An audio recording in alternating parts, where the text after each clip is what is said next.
every morning Caroline Williams is sitting on camera right now, comes to me with a series of ideas.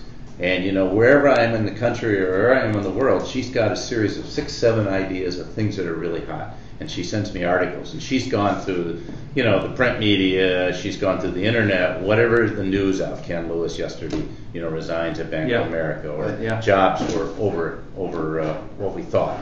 Or here's an article. Did you see this thought article on Fortune or something? Right. So then we write a series of tweets, okay, and then she'll give me some ideas, and then I'll write those, and then and then we'll edit them and send them back, and they aren't very long, so it's pretty easy. Right. But I don't think I could keep up with the pace without her support. In fact, I know I couldn't. I just wouldn't do it, and make something that made any sense, particularly with something that kind of uses a collecting point for ideas on leadership. What's happening in leadership, and how does this relate? And my skill is being able to integrate and put all these things together. What's it mean when you hear job losses? That's the job loss. What's that have to do with leadership? Well, I take it right back to innovation. You can't correct a job loss problem without innovation. If we aren't going to innovate in our companies, our society, we're dead. Think about leadership, and we think about social media. It's a team sport.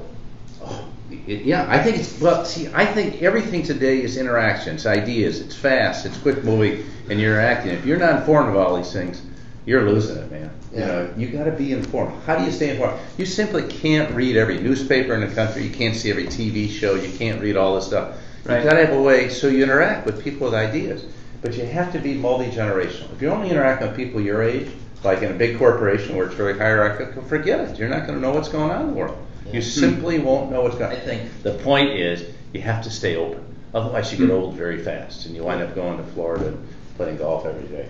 No, seriously. Yeah. You have to be alive and engaged on a multi-generational basis. And executives, organizations that wall themselves off from that, that have this big security force. You can't even get up to the executive wing, Right. It's like the Hallett Halls. Forget it. Goldman Sachs, you would think, it's a huge corporation. Yeah. I'll tell you, Blankfein and his team, they're out there all the time with the people down in the trading force, talking to people, hey, what's going on at, corn today, or, what's happened to the Thai baht, Right. They know everything all the time. And that's why Goldman Sachs got through this thing, because they were totally on top of how things were changing.